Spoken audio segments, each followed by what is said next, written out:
Olá, amados, a paz de Yahushua. Então vamos aqui dar continuidade à pregação do Cláudio Duarte, né? Momentos difíceis. Vamos lá. Vou colocar aqui para vocês. Aí.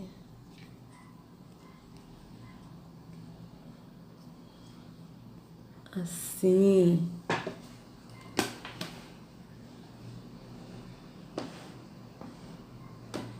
Perfeito, né? Então vamos lá. Vou continuar. Olha só, aquele menino tá lá, a mulher tá sem esperança, sim ou não? Sim ou não? Aí o texto diz, o anjo aparece para Agar, diz assim, Agar, por que você está assim, filha? Deus ouviu a voz do menino. E o texto diz que Deus abriu os olhos da Agar e ela viu um poço. O texto não diz que o poço apareceu. O texto sugere que o poço estava lá, mas ela não estava vendo. Porque às vezes o seu milagre está mais perto de você do que você pensa. E o problema não está no que Deus está fazendo, está nos seus olhos que não consegue ver. Você consegue entender? Para de reclamar do tamanho da sua igreja, do seu marido, da sua mulher, dos seus filhos, da sua sogra. Que isso, que não tem dinheiro, que não tem aquilo, que não tem aquilo outro, que não. Quem é seu Deus? Fala para mim, quem é o seu Deus? Fala quem é. Deus é Deus. Então vocês vejam que ele está falando tudo físico. Para essa vida temporal, ok, beleza. Mas ele está falando nada no espírito, está falando tudo físico. Então vocês vejam bem. Para de reclamar do tamanho da sua igreja, ou seja, não é você é a igreja, você é o templo do espírito, mas para de reclamar do tamanho da sua igreja, para de, entendeu? Tipo, continue ali, praticando os atos da religião, e sendo que o verdadeiro não está em religião e não habita em templo feito por mãos humanas. Então vocês vejam que ele está falando tudo físico. Vamos continuar. Deus, você quer ver? Olha só. Se eu falasse para você agora, Deus fechou as portas para você. E está fechada. Sai daqui e procura um centro de macumba e chama um macumbeiro e diz, olha, fui lá na igreja, o pastor Cláudio falou para mim que Deus fechou as portas. Faz um trabalho para Deus abrir. Sabe o que? Se o cara for sério, sabe o que ele vai falar? Quem fechou? Deus. Deus fechou, você quer que eu faça alguma coisa? Pois é, irmão, não vai rolar não. Deixa a penosa viva. Nem vou matar o cabrito. Porque porta que Deus fecha é só ele aqui. Agora, vai num centro desse aí e alguém diz que o diabo fechou as portas e vem na igreja e diz, olha, sai de lá agora. Sabe que qualquer um vai falar, chega aqui na frente, irmão, chega aqui na frente. O diabo fechou? Sabe nada, tem um chaveiro aqui na igreja. Nós temos que entender. O grande problema... E a pessoa bate palma, ou seja, tipo, a religião da macumba, né, não resolve nada. Mas a religião evangélica, se você for para a igreja evangélica, de preferência evangélica, tá? Então tem um chaveiro, e Deus abre. Vocês vejam bem, né, como é que são as coisas. Ou seja, induzindo a pessoa de que o caminho correto é o caminho da religião evangélica. A religião da macumba, né? Ela não é uma religião correta. O correto é a religião, né, evangélica. E sendo que, na verdade, amados, nenhuma dessas religiões é a correta. Por quê? Porque a religião ela é a porta larga que leva as pessoas à perdição. A porta estreita e a Yahushua, no espírito, no entendimento. Então vocês vejam bem como é que são as coisas. Vamos continuar. É que nós andamos ao lado de um Deus que é muito, e nós não entendemos que um Deus grande deixou a grandeza total para lá e para cá. Ele vai falando, toma filha, aproveita isso aí, toma. Aí você não aproveita nada, porque é pequeno aos seus olhos. Aprenda. E eu deixo usar mais um texto, senão ainda tem mais uma pregação aí, eu sei. Já você começa a ter sono, porque trabalhou hoje. Coloca para mim, primeiro livro dos Reis, capítulo 18, verso 4. Então vocês vejam, ele está falando que nas pequenas coisas que Deus age. Só que ele está falando isso somente para o povo evangélico. E veja aqui, ó. Pirâmide, tá? Todos eles são ligados à maçonaria. Vocês vejam bem, a pirâmide é da onde? Da maçonaria. Então vocês vejam que ele está falando assim que as pequenas coisas que Deus age, né? Só que ele não diz que Yahweh, ele dá tudo para todos. Ele é fiel com todos, né? Porque as pessoas não se ligam de que a vida, né? A vida, quem dá a vida? É Yahweh. Yahweh nos dá a vida, né? E às vezes a pessoa não se liga que a vida é uma grande coisa. A pessoa tem como uma pequena coisa, tipo, é normal, acordei hoje, tô tranquilo, tô vivo, mas não dá-se a importância para isso. Mas Yahweh, ele não dá a vida somente para esse povo aqui, ó, que vai para a igreja, não, ele dá para todos. Para todos. Porque a escolha é nossa. A vida ele dá para todos, mas a gente tem que escolher o nosso caminho. Qual o caminho que a gente vai seguir? Ele é fiel com todos. Mas o Cláudio Duarte aí, e não é só ele, são todos. Eles dão a entender de que as pessoas que vão para a igreja, que praticam os atos da religião, elas são abençoadas por Deus. Deus abençoa. E aqueles que estão fora da igreja, Deus não abençoa. Deus ele é exclusivo. Ele só abençoa um certo grupo de pessoas. Tipo assim, as pessoas que são evangélicas. Que ele vai abençoar. Mas isso não é verdade, amado, porque o verdadeiro Deus, ele abençoa a todos. Abençoa como? Nos dando a vida, o fôlego, o ar para respirar e todas as coisas que nós necessitamos nessa vida. Agora, se a gente trabalha, batalha, se a gente pesquisa, se a gente estuda, a gente vai ter. Se a gente não pesquisa, não estuda, a gente não vai ter. Entende? Então, isso ele não vai falar. Ele vai falar das coisas pequenas que Deus dá. Mas Deus dá as coisas pequenas para quem? Para esses aqui para aproveitar? Não, ele dá para todos. Entende? Até porque a vida é ele que nos dá, ele dá para cada um. Ele não é fiel com quem é fiel. Não, ele é fiel com todos. Entende? É isso. Mas só que as pessoas aqui no sistema religioso, eles têm assim, tipo, Deus é fiel com quem é fiel. Com quem é fiel como? Com quem vai à igreja, quem é fiel nos dízimos e nas ofertas, quem é fiel tomando ceia, quem é fiel se batizando, quem é fiel fazendo jejum. E não é isso. Yahweh é fiel com todos. Por quê? Porque ele dá igualmente a todos a vida, o fôlego de vida, ele dá o ar para respirar, ele dá a chuva, o sol. Isso é fidelidade de Yahweh. E ele dá para todos. Crendo nele ou não, ele dá para todos. Então vocês vejam bem. Só que o sistema ensina que Deus é fiel com quem é fiel. Se você for fiel no dízimo, nas ofertas, Deus vai te abençoar, Deus vai te dar muito, entendeu? São isso que essas coisas que eles ensinam, coisas físicas, religiosas, que eles ensinam como se fossem coisas espirituais, mas não é. São tudo físico. E sendo que, na verdade, Yahweh é fiel com todos, dando a vida, o ar para respirar e tudo que nós necessitamos nessa vida temporal. Então, vocês vejam bem, né? Então, vamos continuar o que ele está falando aqui. 44. 1 Reis 18, 44. Então, vamos lá. 1 Reis 18, 44. Aí ele vai dar outro versículo isolado para poder mostrar as coisas pequenas, né? 1 Reis 18, 44. Vamos lá.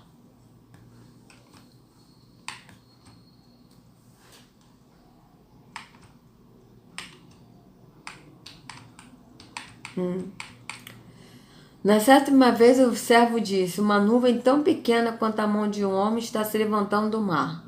Então Elias disse: vá dizer a Acabe, prepare o seu carro e desça antes que a chuva o impeça. Então vocês vejam que isso aí é aquela que Elias orou, né? Vamos lá.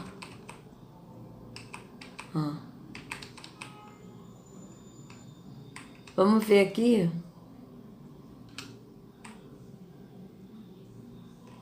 Tá, vamos ler daqui pra gente ver do que se trata o texto aqui, né? Que foi que Elias orou para chover, né? Parece que tava sem chuva há 3 anos. E a terra precisava de chuva por causa das plantações, né? Porque quando a escritura diz derramarei bênçãos sem medidas, né? Se vocês forem fiéis no dízimo é o quê? O dízimo era alimentos, né? Que as 11 tribos dava para a tribo de Levi, que não tinha herança, não tinha terra. Então, as 11 tribos davam os dízimos, que eram alimentos, para a tribo de Levi, para sustentar os levitas e os órfãos, as viúvas e os estrangeiros, tá certo?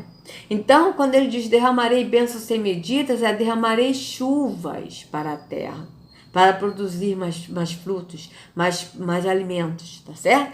Então, vamos lá. Então, verso 30. Então Elias disse ao todo o povo, aproxime-se de mim.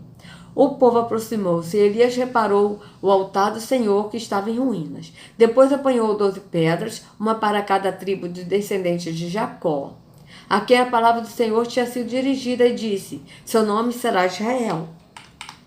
Com as pedras construiu um altar em honra do nome do Senhor e cavou ao redor do altar uma valeta com capacidade de 2 medidas de semente. Depois arrumou a lenha, cortou o novilho em pedaços e o pôs sobre a lenha. Então lhes disse, encham de água 4 jarras grandes e derrame-a sobre o holocausto e sobre a lenha. Façam-no novamente. Disse a eles e fizeram de novo. Façam-no pela 3ª vez, ordenou, e eles o fizeram pela 3ª vez. A água escorria do altar, chegando a encher a valeta.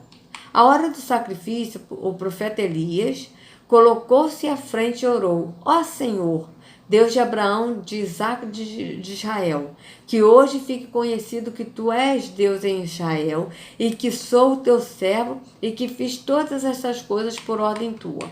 Responde-me, ó Senhor, responde-me para que este povo saiba que tu, ó Senhor, és Deus, e que fazes o coração deles voltar para ti. Então o fogo do Senhor caiu e queimou completamente o holocausto, a lenha, as pedras e o chão, e também secou totalmente a água na valeta. Quando o povo viu isso, todos caíram prostrados e gritaram, o Senhor é Deus, o Senhor é Deus. Então Elias ordenou-lhe, prendam os profetas de Baal. Ah, sim, essa parte é dos profetas de Baal, né? Que eles se bateram e se mutilaram, pedindo para que Baal mandasse fogo do céu para consumir o holocausto, né? Então vocês vejam bem. Então Elias ordenou-lhe, prenda os profetas de Baal, não deixe nenhum escapar. Eles o prenderam e Elias os fez descer ao riacho de Quizon e lá os matou. E Elias disse a Acabe, vá comer e beber, pois já ouço barulho de chuva pesada. Então vocês vejam, né? Então Acabe foi comer e beber, mas Elias subiu até o alto do camelo, dobrou-se até o chão e pôs o rosto entre os joelhos. Vá e olhe em direção do mar, disse o seu servo. E ele foi e olhou. Não há nada lá, disse ele. 7 vezes Elias mandou, volte para ver. Então vocês vejam, né? Que Elias orou e aí veio a chuva, né? Na 7ª vez o servo disse, uma nuvem tão pequena quanto a mão de um homem está se levantando do mar. Então Elias disse, vá dizer a Acabe, prepare o seu carro e desça, antes que a chuva impeça. Enquanto isso, nuvens escuras apareceram no céu, começou a ventar e começou a chover forte, e Acabe partiu de carro para Jezreel. O poder do Senhor veio sobre Elias, e este, prendendo a capa com o cinto, correu à frente de Acabe por todo o caminho até Jezreel. Então, vocês vejam que o que eu estou vendo aqui é que o Cláudio Duarte vai ligar agora nessa nuvem tão pequena, né? Então, vamos continuar aqui para ver o que ele vai falar. Que ele só deu esse versículo, né? 44. Então, vamos lá.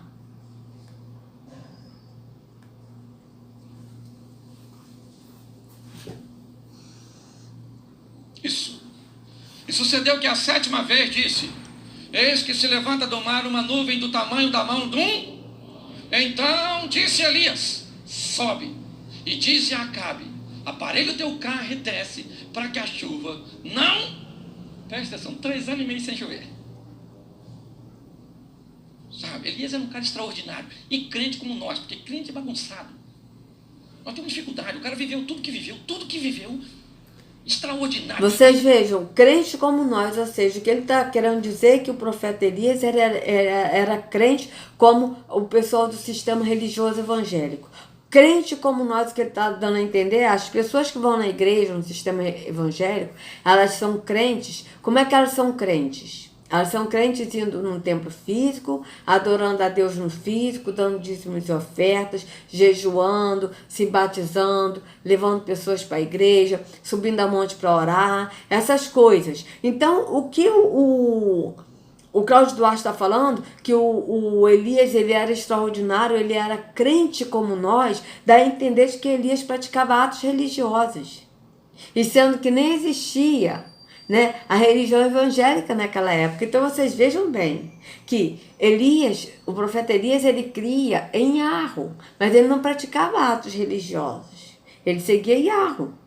Então vocês vejam bem que ele está dando a entender aqui de que o profeta Elias era crente como nós. Como? Ele ia num templo físico, adorava a Deus, ele dava dízimos e ofertas. Tipo assim, o que o evangélico faz, Elias fazia. É esse sentido que ele está dando a entender. Tá? Então vamos aqui, só voltar um pouquinho para a gente dar aqui continuidade no que ele vai falar, olha. Deixa eu ver. Sabe, Elias era um cara extraordinário. E crente como nós, porque crente é bagunçado. Nós temos dificuldade. O cara viveu tudo que viveu, extraordinário, alimentado por corvo. Ele foi para lá para a viúva, voltou, caia fogo do céu para matar. O cara matou os profetas de Baal. Aí o Acabe chega em casa e diz assim: Jezabel, Elias, minha filha, matou os profetas do seu pai, tudo. Jezabel falou: o quê? Elias fez isso? Manda um recado para Elias, que amanhã, essa hora, o Eliseu que aprendeu a amadurecer. O menino está dizendo: que faremos, meu Senhor? E ele disse: calma, mais numerosos são os que estão conosco do que os que estão com ele. O menino não via, mas ele via. E ele agora ora a Deus para que o menino veja que você tem que andar com gente que vê coisa que você não vê. Vocês vejam que houve um corte aqui na mensagem, né? Houve um corte na mensagem, que ele estava falando de Elias, que ele disse para Acabe, né? Que era para ele preparar o carro porque ia chover, para a chuva não pegar ele, né? Porque ia chover muito. E agora ele já está falando de outra parte. Vocês vejam que houve um corte aqui na mensagem. Agora, por que houve um corte na mensagem? Manda um recado para Elias, que amanhã, essa hora, olha, o Eliseu que aprendeu. O Acabe chega em casa e diz assim: Jezabel, Elias, minha filha, matou os profetas do seu pai, tudo. Jezabel falou: o quê? Elias fez isso? Manda um recado para Elias, que amanhã, essa hora, o Eliseu que aprendeu a amadurecer. O menino está dizendo: que faremos, meu Senhor? E ele disse: calma, mais numerosos são os que estão conosco do que os que estão com ele. O menino não via, mas ele via. Vocês vejam que houve um corte na mensagem. Agora, qual o motivo que houve um corte na mensagem? Porque ele estava falando de Elias, né? Que o texto estava falando de Elias, que Elias, ele orou, e aí ele pediu para o servo, para poder ver como é que estava o céu. E 7 vezes o servo viu, na 7ª vez, o servo viu uma nuvem do tamanho de uma mão de um homem. E aí ele disse: vá e diga a Acabe, para ele preparar o carro para que a chuva não o impeça. Né? E agora ele já pulou para Eliseu. Vocês vejam bem, ele já pulou para Eliseu. Agora, eu não sei se houve um corte na mensagem por algum problema técnico, ou se houve um corte na mensagem por alguma coisa que ele falou e que depois ele viu que falou alguma coisa que não condiz, que a pessoa ia perceber, e aí ele preferiu cortar, eu não sei. Mas o fato é que houve um corte na mensagem. Veja. Que ele estava falando uma coisa e pulou para outra, olha. Manda um recado para Elias, que amanhã, essa hora, o Eliseu que aprendeu.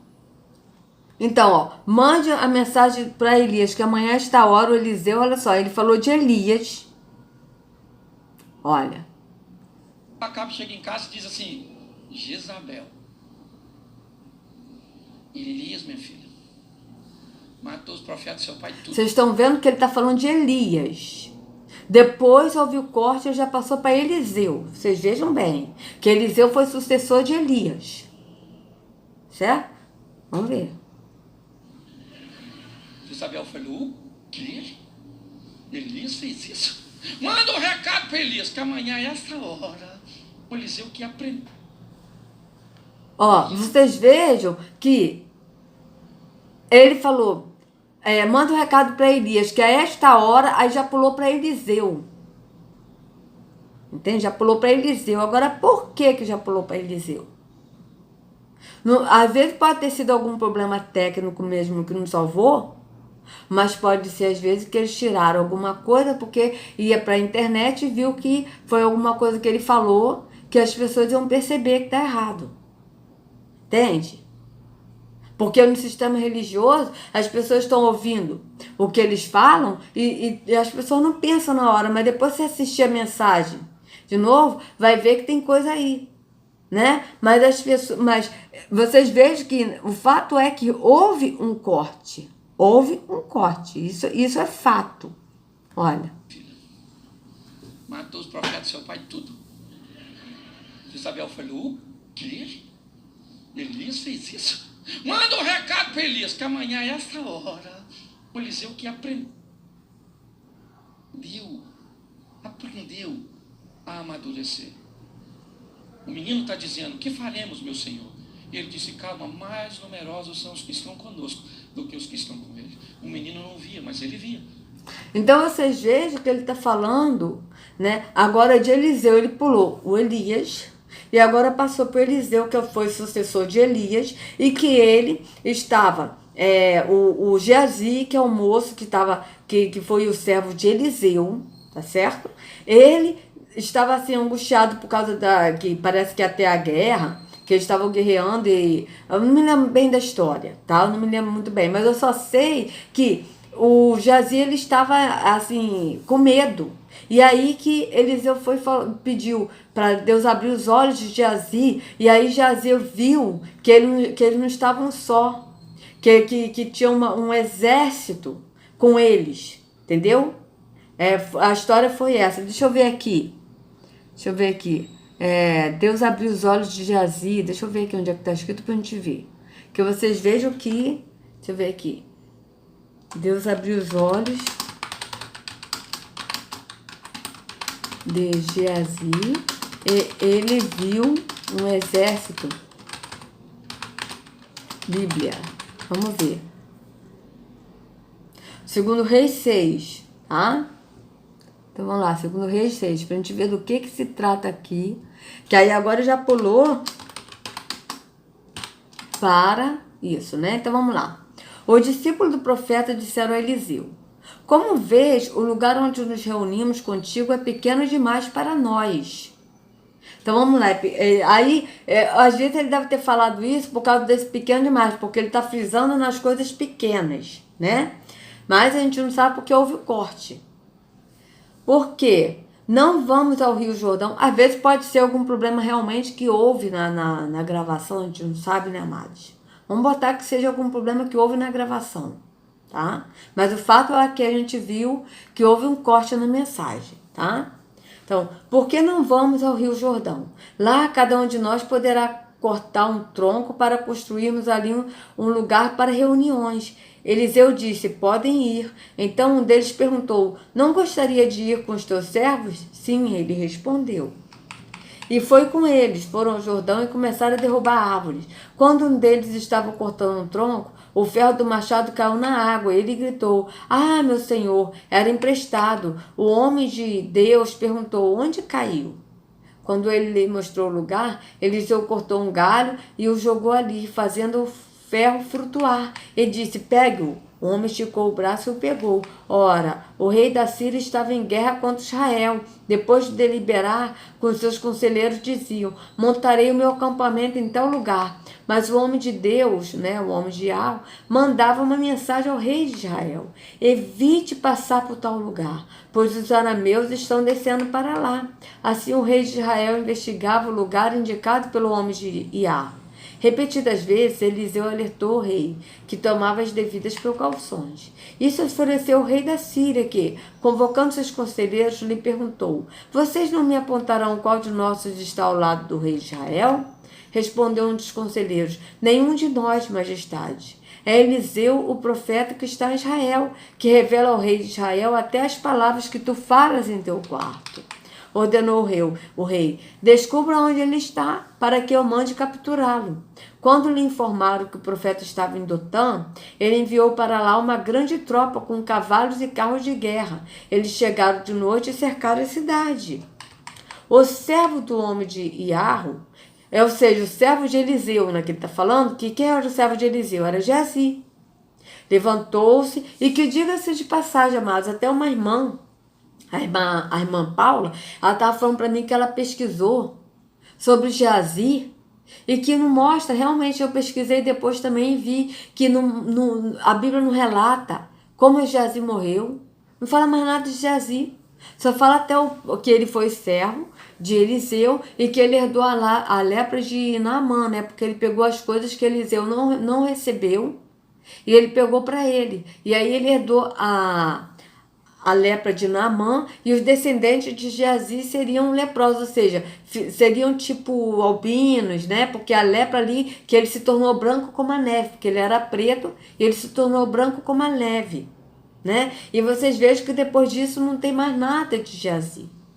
A gente não lê, na Bíblia não tem mais nada de Geazi, o servo de Eliseu. E não sei nos apócrifos se tem alguma coisa. Se alguém souber de algum apócrifo, amado, que fale do que aconteceu com Geazi, por favor, coloque nos comentários, tá bom? Então vamos lá. Ele enviou para lá uma grande tropa de cavalos e carros de guerra. Eles chegaram de noite e cercaram a cidade. O servo do homem de Arro levantou-se bem cedo pela manhã e, quando saía, viu que uma tropa de cavalos e carros de guerra havia cercado a cidade. Então ele exclamou: "Ah, meu senhor, o que faremos?" Ou seja, Geazi, ele estava vendo no físico, né? E o profeta respondeu, Eliseu respondeu a Geazi: "Não tenha medo, aqueles que estão conosco são mais numerosos do que eles." E Eliseu orou: "Senhor, abre os olhos dele para que veja." Então o Senhor abriu os olhos do rapaz, que olhou e viu as colinas cheias de cavalos e carros, e fogo ao redor de Eliseu.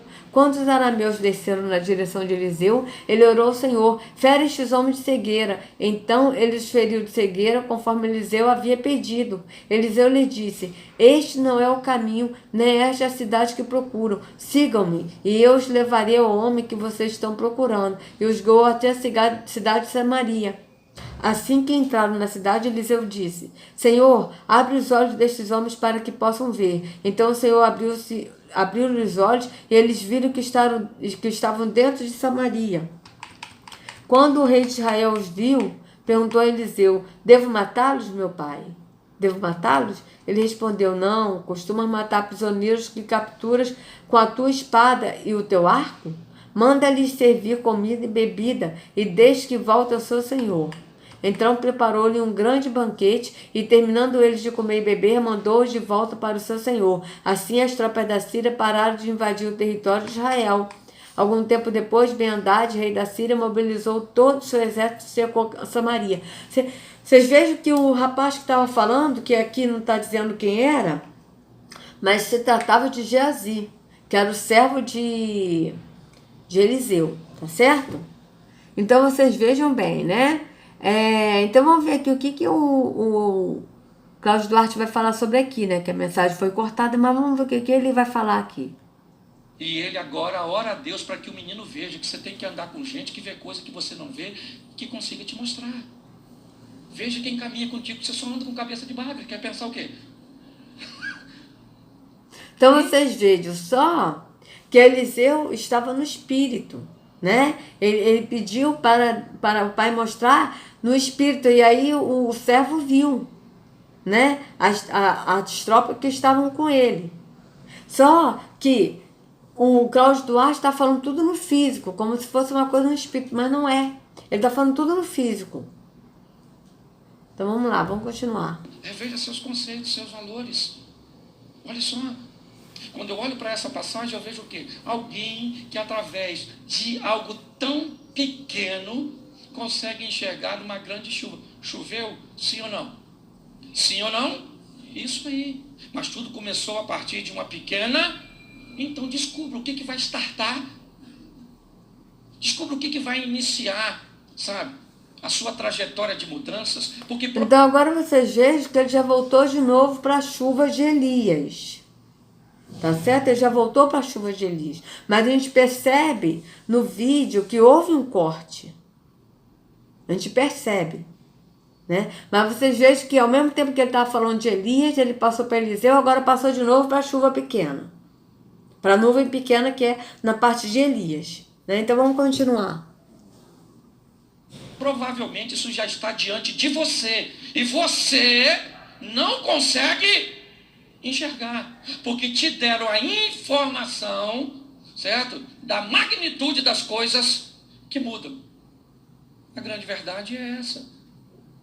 As coisas mudam de uma forma paulatina, gradativa, salutar, mas normalmente bem pequenina.